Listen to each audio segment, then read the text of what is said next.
Hello guys, isang mapagpalang umaga po sa ating lahat. Ayan, sa mga ina dyan, shout out sa mga kainahan, sa mga kamamamahan dira, shout out sa inyong tanan.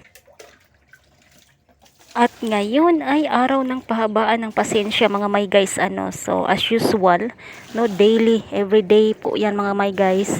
Hindi po tayo pwedeng maka-skip talaga, kasi pag nag-skip ka, naku, tambakan naman yung trabaho mo pagkakinabukasan, 'di ba mga kainahan dira, no? Shout out again sa inyo and happy Mother's Day sa inyong lahat mga may guys. Ganun po tayo ng mga ina, kahit anong mangyari. Hala, todo trabaho pa rin, no? Tinatanggap lahat na kahit anong oring trabaho dyan. Basta marangal lang. Go tayo mga ina. No, wag naman tayo magtamad-tamaran sa ating mga gawain, kasi pag nagtamad-tamaran tayo, nako, alam nyo na kung anong mangyayari dyan kapag nagtamad-tamaran tayo. Look at this, itong aking mga labahan dito. Nako, Diyos ko Lord. Hindi na yata ito matalong ng kabayo mga my guys, oy. Ginoo ko, ang dami-daming lalabahan. 3 araw ito, walang laba-laba, kaya ganito kadami na. Oh my goodness. Tingnan nyo guys. Ayan, ang ating mga labahan ngayon, Sos, ginoo ko, parang mataba yung labandera na hindi naman mataba. No, pumapayat na pumapayat. Ano ba yan, oy?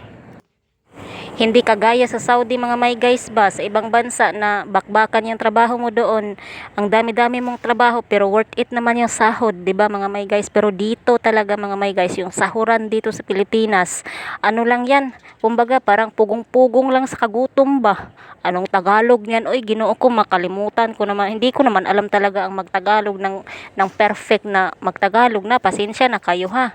So, bahala na kayo diyan na mag-intindi ng aking voice over kasi nga alam nyo na mga may guys, magbo-voice over lang talaga kapag hindi natin kaya na magsalita sa sa camera natin habang nagbi-video. So mag-voice over lang talaga tayo mga may guys, para naman po ay maiba naman po yung ating boses dito kasi magkaiba yung voice over at saka doon sa magsasalita ka sa video mo ba. O kagaya nito ba, kabo-kabo ka ba, kabo-kabo system lang ba, tingnan nyo guys ha, ganito kahirap ang maglaba dito sa Pilipinas, pero pag sa ibang bansa ka maglaba mga may guys, nako, ipanglunod ko lang yan tanan, oy, bahala ka dira na washing machine ka di magluto ka lagi. Magluto sa bahinoon, lutoon din na sinina, nalataan na hinoon ni ron, bahala na yung washing machine dyan na magpaikot-ikot ba, maikot-ikot, tapos pagkatapos niya ng kanyang oras, na siya, nagdra-dry na, tapos pagkatapos niya nag-dry, nag-iron na siya ng sarili niya. So ibig sabihin, no, hindi ka talaga mapagod doon, pero dito kakapagod, oy, mabasa pa yung kilikili mo, kaya naka-sleeveless lang tayo mga may guys. Tingnan niyo yung aking gripo diyan, no, gripo yan na aesthetic. Tingnan naman natin yung ating dito, yung ating aking kaibigan dito mga may guys na naglilinis din diyan, pero malaki ang sahod niyan kasi sa social hall ng mga military yan dito mga may guys. Doble yung sahod niya, malaki yung sahod niya diyan, mag-asawa yan sila, couple.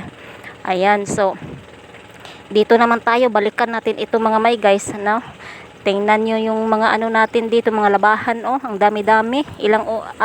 Ano kaya, matatapos ko ba ito ngayon o hindi? Parang hindi yata. Ayan, yan, may dagdag pa na damit ko. Yan, yung dagdag na damit ko dito mga may guys. Ito yung washing machine, aesthetic ito. Ha, aesthetic tong washing machine namin with na ito, with iron. With iron. Nangarap na with iron. Ito yung kanyang dryer dyan mga my guys, dryer yan.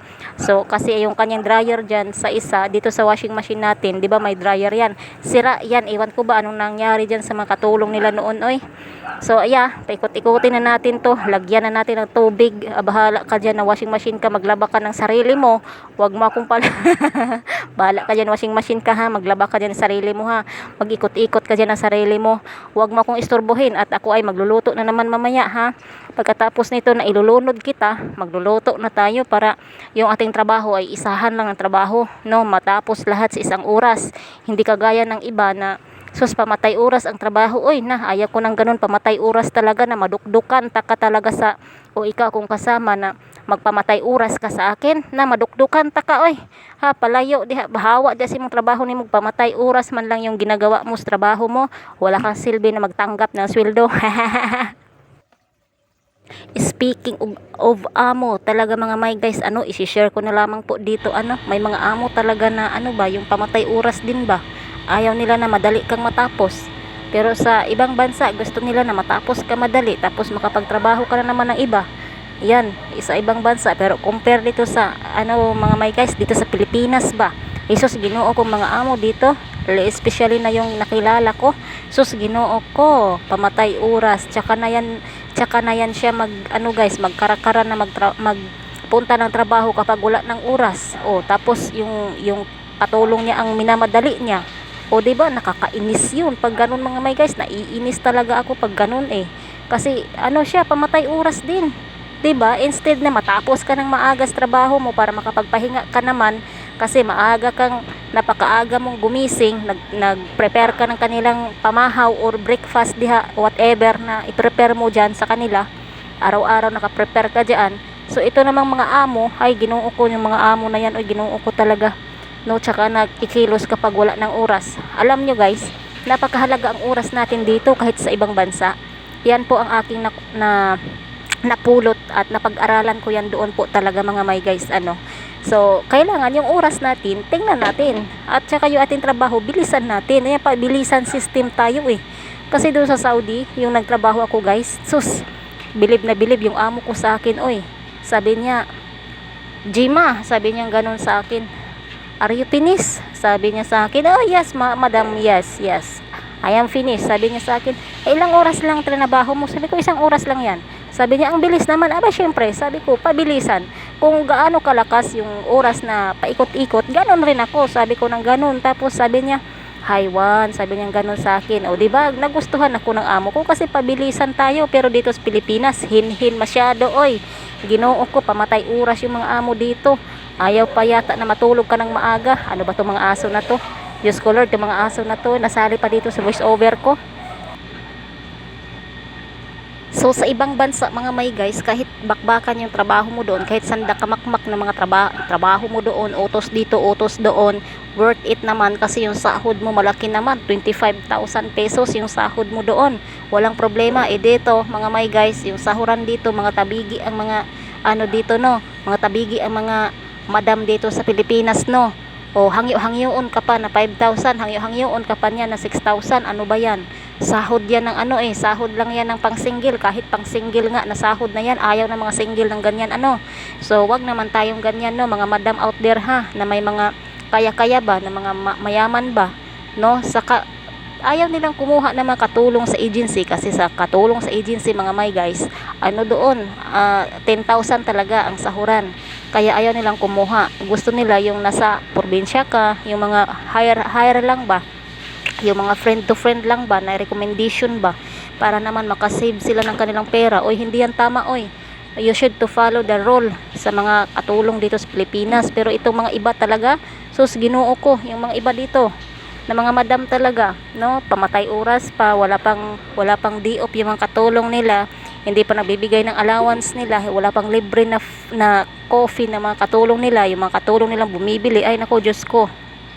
So sharing lang tayo dito mga may guys Ayan, so gaya na sinabi ko na itong aking mga vlog, documentary na din po ito sa buhay ko.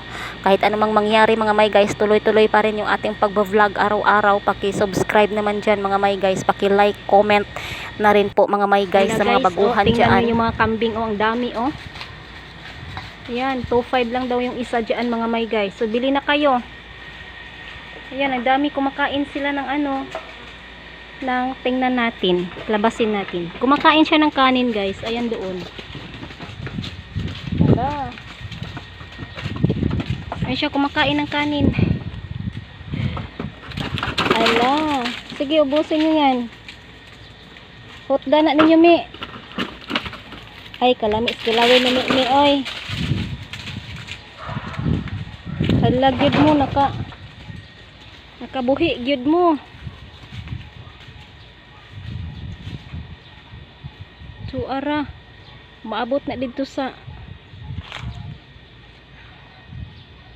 tuara. Nakawala silang kwadra, moabot yun na sila dito magkuha na sila dito magbayang magiliw na sila dito. Hello guys, good afternoon. Ayan, naririnig nyo yan mga may guys. Kulog, malakas na kulog kasi umulan na po siya. Thanks God, umulan na.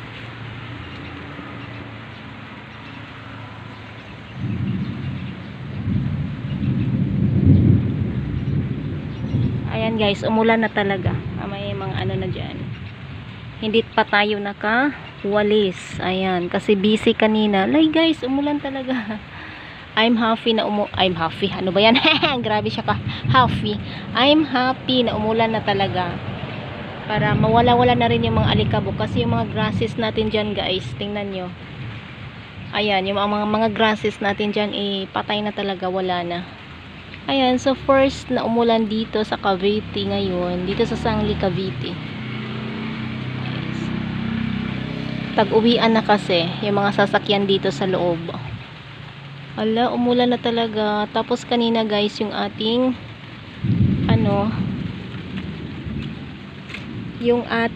dito tayo sa labas, ulan. Okay lang. Mag-ano ako dito mamaya. Maliligo na lang tayo. Ala, ulan talaga guys. I'm happy talaga. Yung aking basura dito, tingnan nyo yung basura dito. Hindi pa na-pick up ng ating mga basurero. Ayan si sir doon. Yung mga empty na bahay dyan guys, na mga sundalo. Ayan, wala nang tao dyan. Empty na. Dito tayo sa puno. Ayan yung puno dito. Wala, ulan na talaga. Thank you so much sa ulan Lord. Pero hindi pa siya malakas. Mahina pa. Ayan guys, no ulan. Ayan o. Ulan po siya talaga. Umuulan. Ayan. Umuulan. Dito tayo.